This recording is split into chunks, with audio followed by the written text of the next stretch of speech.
Hi, I'm Max Keiser. This is the Keiser Report. What we predicted was going to happen is happening. We said this was going to happen years ago, maybe even 10 years ago, and now it's happening. What am I talking about? Stacy?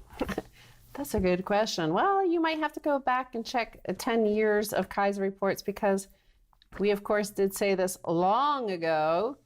Whereas over on the other financial media, they were always just apologists for the banks. Now the banks have come around to our way of seeing things. And we warned you first.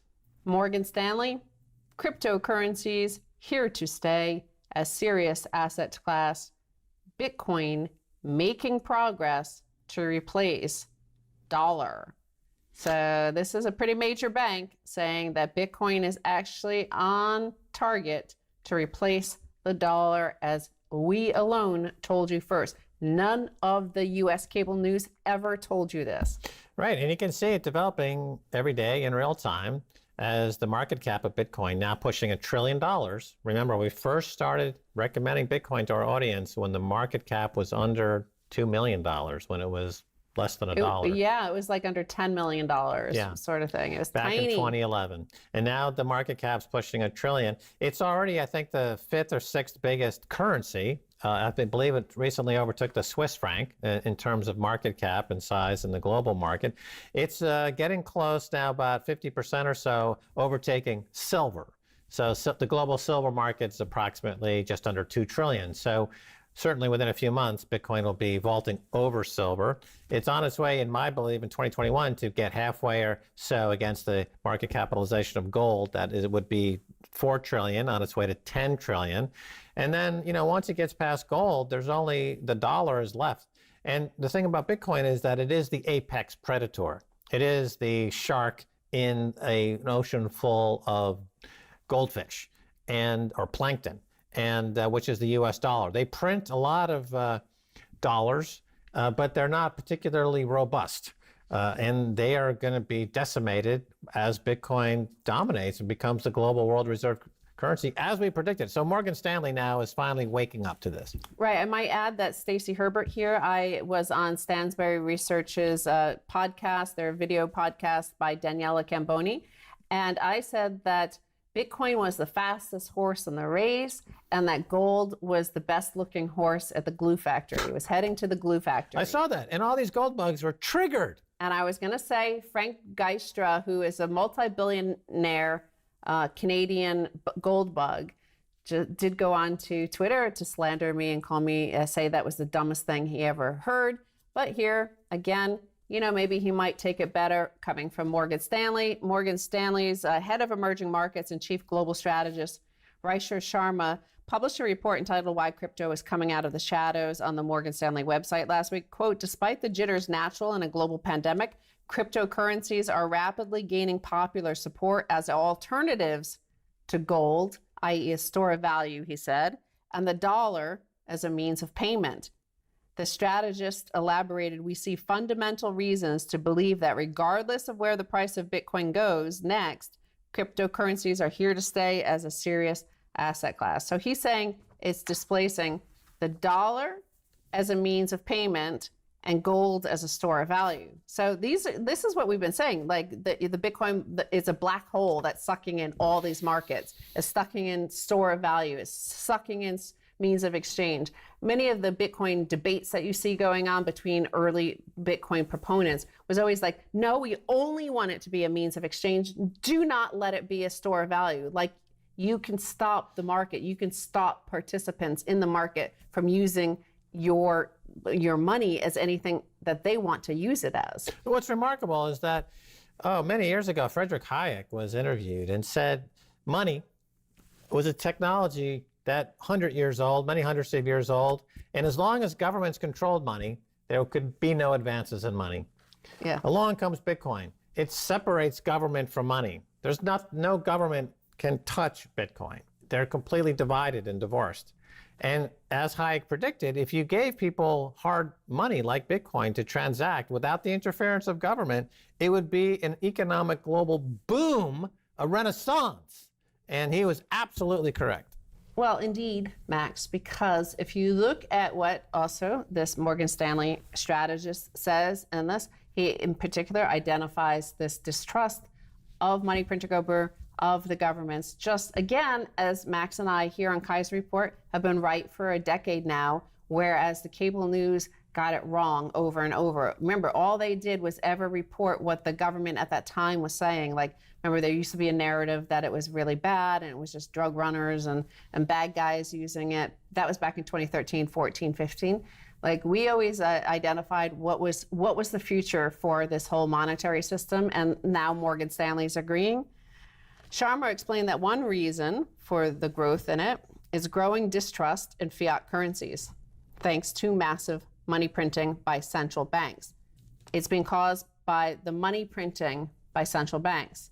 It's not being caused by Bitcoin. It's not being caused by us. It's not being caused by people who point out this issue that is arising, the cantillionaire effect, causing unrest, causing distrust, causing anger at the injustice of some people getting free money from the Fed or the Treasury, and most others not. So it's Morgan Stanley points out, as we've been saying, it's not us pointing it out. It's the fact that the Fed and the money printing going on that's the issue at heart here. That's why we've destroyed our set so many times with Max blowing that money gun all over the place, right? Yeah, well, look, it says right there in the Genesis block of January 3rd, 2009, Chancellor on brink of second bailout for banks. That should have been the hint that this was here to put an end to the central banks. And now here we are in 2021, and now Morgan Stanley is quoting essentially the Genesis block of Bitcoin. And then, a lot of the mainstream media quote all these naysayers of Bitcoin who are gold bugs themselves. And here's what Morgan Stanley says, again, backing exactly what Keiser Report has told you for years. Another reason is generational, as young people view cryptocurrency as an improvement over metal coins. He continued, quote, "The worst knock on cryptocurrency as a store of value is its volatility." That's Nassim Taleb recently said that. But unflinching demand from millennials has helped lower the volatility of Bitcoin even during the pandemic. Right. I mean, the question is, do you accept fiat money where the volatility is zero, but the loss of purchasing power is guaranteed? Or would you prefer Bitcoin, where there is volatility, but the gain in purchasing power is guaranteed? Those are your two options. I might add, we had a personal situation with the volatility of the US dollar, in that when we made a film for Al Jazeera English back in 2005, I think it was, or 6, right when they started their launch week, we made a film called The Death of the Dollar, and we were paid in dollars, our budget was. Well, between the 1 month of signing it and the 6 weeks later of delivering and then getting paid, the dollar crashed by 20%. So we lost money because our expenses were all in euros and pounds. And we were like, well, that was a dumb move to make a film called Death of the Dollar and get paid in dollars. Yeah, it's ironic. We learned our lesson for sure. We watched that film in great detail, trying to figure out how do we end up on the short end of that deal. What was up with us? So also, again, continuing with the millennials who we identified as they would be happy to accept Bitcoin as a store of value much better than gold. Well, he says the strategist added that this age group believes the open source software behind Bitcoin makes it more transparent, transferable, and trustworthy than paper printed by governments. He emphasized that this crypto confidence may reach even deeper in emerging markets where distrust and centralized authorities run high. Governments have been slow to recognize this evolution. Bitcoin is also starting to make progress on its ambition to replace the dollar as a medium of exchange. This also highlights a paradox that I have trouble figuring out, and that is that those who are anti-Bitcoin many times identify as libertarian. What Morgan Stanley is saying here quite clearly is that Bitcoin is a libertarian's dream. It is effectively saying that you are defunding the government in effect. And that would be an appealing pitch to somebody who calls themselves a libertarian. But for some reason, these so-called libertarians, they seem to really side with what are called statists. And they take a position against Bitcoin. So they're confused both monetarily. They don't seem to understand what money is. And they're confused politically. They don't understand what side of the political aisle they stand on. And I guess there's some obvious examples of this. Well, okay. The underlying issue here is money printing. Money printer go boom, money printer go boom. Chancellor on brink of second bailout from banks. Who owns the most gold in the world? Other than the women of India, it's the central banks. So here these gold bugs jumped on the whole crash of the financial system and said, buy our bags, buy some gold from us, buy some gold from me, Peter Schiff. The underlying flaw is that the governments and central banks all own most of it. So here they're identifying, the kids see that governments can not control it. They don't own it. Some governments own bits of it, right? But they can't control it. As they point out, also, it's transparent, transferable, and trustworthy. Transferable. Try transferring a bar of gold. Right. We can transact in unconfiscatable, uncensorable money and nobody can stop us because we're protected by this encrypted shield called the Bitcoin protocol that's impenetrable and nobody can stop us. And governments have flapped their gums a lot and suggested, oh, we're against it. But none of them can stop it. And I think, eventually one of these governments, according to the game theory, is going to say, you know what, enough is enough. We're going to start putting it on our balance sheet here in whatever country that might be. And then every other country will do exactly the same thing. And the price, of course, will go $500,000, $600,000, $1 million of Bitcoin. And Max and Stacy will be, once again, 100% right. It's like standing in front of the Mona Lisa and arguing, this painting is horrible. Why are you people coming to see this? Why are you flocking to see it? It's like, it stood the test of 1,000 years. It's like 700 years being the best painting ever. Like everybody wants to see it. It's mesmerizing. Nobody can maybe explain it, but it's mesmerizing. So that's the thing about Bitcoin. It is just the best money because all value is subjective, and the new generation sees it as the best money. So it is. Right. The millennials are the biggest generation ever. They see it as money. Therefore, it is money. Oh, and by the way, it is unconfiscatable, uncensorable, and no government can stop it. Wow. Okay. Then I guess it's going a lot higher because it has to replace gold. It has to replace the U.S. dollar. The total addressable market, TAM, for Bitcoin is $300 trillion. It's now at $1 trillion. It's got a 300x path to go from here. Own it or... Have fun staying poor. Have fun staying poor. All right, we're going to take a break. When we come back, much more. Don't go away.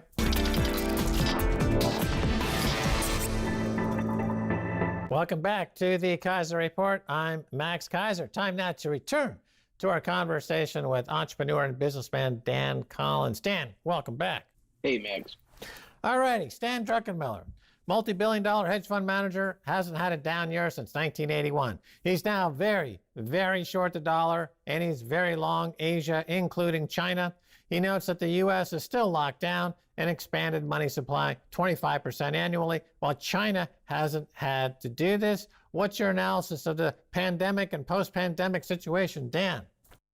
Well, the U.S. dollar, we're clearly getting towards a new sterling crisis. If people remember the sterling crisis of the 70s, the British pound probably lost 75% of its value. Budgets started getting cut, industries closed, people lost faith in the pound, and everything went to the dollar. We're kind of in that transition phase now. The printing of the dollar, you're seeing it's mathematical. We're reaching the end game here. 10 trillion last year, another 10 trillion is going to happen this year. The printing can't stop. If the printing stops, the whole house of cards collapses. So there's no roadmap outside for the United States economy, the way it's built today, other than money printing. So I think what he's getting at there is, and our money printing is based off a unreal economy. Our manufacturing's gone, our infrastructure's crumbled, our economy is built basically on a house of cards, and all this money printing is going to cause a transition to China and the RMB, I think. Right. Now, here's a headline to consider. China and SWIFT are partnering to take a digital currency global. We are heading to a post-dollar settlement layer world, it seems, Dan. How's Asia? How's this going to impact Asia? So as you know, Max, the U.S. has one of our exorbitant privileges is to print dollars and get goods for it. We get Saudi oil, we get Chinese manufactured goods. That privilege is ending. We've used that. We've weaponized the SWIFT system. China knows this. Russia knows this. The rest of the world is, even the Europeans aren't happy about it. And we're going to lose that privilege. We just keep printing money and getting goods for it. They've been working for years now to go around this system. What was just announced, as you mentioned, the SWIFT is partnering with China on the digital yuan. China, as we've talked before, is 50x the number of mobile payments. I mean, if you take cash in China and try to give it to somebody at the cash register, they're going to look at you like you're crazy. We don't have cash change to give you. So everything's been mobile payments. Now China's taking the next leap forward. They're doing the digital yuan. It's already been launched in 4 or 5 cities. ATMs are out in the cities. People are getting drops of blockchain-based digital yuan so that they can test it out. The big corporate China is right behind it. JD, Alibaba's, everyone's accepting digital yuan now. This is going to be China's digital currency. And if you want a free ecosystem, it's going to be the Bitcoin ecosystem. The dollar, we have yet to really move fast enough on the digital dollar. So the whole point of this on these blockchain type currencies is to lower transactions, get the velocity of money moving. And over here in the US, we're still writing checks. And that's where the Bitcoin ecosystem has moved in to try to create a digital currency system. And I think what we're going to see going forward is that digital yuan is going to link up internationally to Bitcoin, and the US dollar will have to be on a Bitcoin system. And we'll see if a digital dollar ever gets done. At this point, we're not good at getting anything done, so I don't see it happening. But yeah, that's what's going on with the digital yuan. Right, you mentioned an interesting point there. The central bank digital currencies are in vogue all over the world. China's coming out with theirs. But you do mention that you believe it's going to migrate to a Bitcoin ecosystem. Bitcoin would be the base layer, it would be the collateral layer, if you will, because of its incredibly secure nature and the fact that it is becoming kind of a global standard. So that's an interesting point. I mean, of course, China is also very close strategically with Iran and Russia. Do you see that spreading into those areas? And by the way, absolutely. I mean, and do you see that spreading into those areas? And at the same time, can you give an update on the Belt and Road Initiative? Sure, absolutely. We're coming into a world with 2 geopolitical blocks. It's basically U.S. and Western Europe, and then again maybe South America against everyone else. And it'll be China, Russia, Iran, Turkey, basically a complete Eurasian bloc. And geopolitically, we're coming up against that. China's already, moving 5G electrical grids. That also Africa is going to be in that core. The digital yuan is designed to go around the U.S. dollar system. I mean, China could start sending digital yuan to the central bank in Nigeria, central bank in Tanzania, wherever. And so that's going to combine with the One Belt, One Road. So One Belt, One Road is all about building out ports and electrical grids and roads and building up the economies of mostly these countries that have been left behind economically, where some simple infrastructure development greatly improves their economy. It's shrinking travel times and getting goods to market and things like that. But absolutely, I think eventually we're going to see everyone have a digital currency. It's going to have to combine internationally somewhere, and it's not going to be an SDR. No one's going to trust the IMF. It'll be a Bitcoin layer. But the interesting thing will be you're not printing new Bitcoins. You're only printing the new digital currencies. So they'll have digital currencies, but they'll continue to print it. They'll continue to expand that supply base. So you're going to have a Bitcoin ecosystem, and you'll have national digital currency ecosystems. Right. Well, let's talk about some other high-level skullduggery. We can't mention any kind of democratic connection to any Chinese scandals, of course, because this show goes on YouTube, and YouTube is very sensitive about that, and they're very protective of those folks. So, but we can slam Republicans. So, talk about the Mitch McConnell Chinese elite scandal, Dan. Yeah, Mitch McConnell, his wife is their father owns a very large shipping company that is China-based. They're very integrated with the top CCP leadership. They've gotten hundreds of millions of dollars in contracts. Her sister's on the board of director of the Bank of China. So there are very, very deep connections in very high places within those families.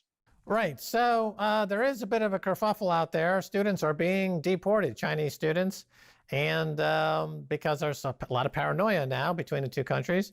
So is this overblown, overreaction? Was there naivete involved? Break it down. Is America got a Chinese student spy problem, Dan? Well, I think it's a bad policy in general. So we have, hundreds of thousands of we did pre-COVID have hundreds of thousands of Chinese students here in the United States, all paying the international fees, which are, 2 times, 3 times more than Americans pay. And, as you said, 99.9% of them, there's not an issue there. And we have cultural soft power. When they come over here, they love it. A lot of them learn to love the U.S. They become culturally close to us. We understand each other. And it's not just them coming here. We go over there. My first time in China, I was an exchange student at Tsinghua University, which is like the MIT of China. So this kind of cross-cultural exchange is a good thing. With that being said, we are a little bit naive in sometimes, and we let Chinese students into very sensitive areas where they probably shouldn't be. So, there's reasons to be careful of it, but you can't throw out the baby with the bathwater here and be completely isolated from China. It just doesn't make sense. To what degree do you think that has had in swinging the economic pendulum away from the U.S. toward China? Well, it's it's hard to say. I mean, there's nothing that China doesn't know, basically. I mean, there's so many people here in so many sensitive positions. If you go, most of the PhDs we graduate are from China or India. So we stopped producing a lot of PhD candidates in things like mathematics and physics. We basically import students for those programs. So they're everywhere in high sensitive areas. And I think only the last year or so the US FBI and places like this are starting to look at this.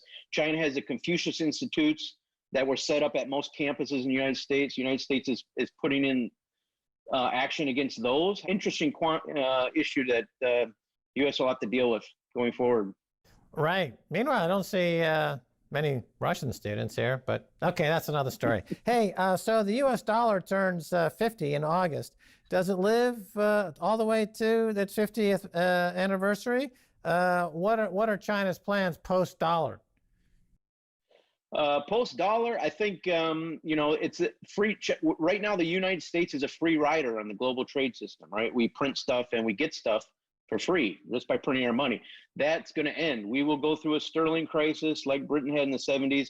The dollar will be around. The question is, what will be the value? We could, if you look at our export profile, if you look at our economic profile and you look at our industrial capacity, we are in for a very large drop in living standards, probably to the tune of 50 to 75%. And you're seeing that already. You're seeing the tent cities pop up everywhere. It's happening in slow motion. As long as the money printing keeps going exponential, it slows that collapse down. But eventually it catches up to us.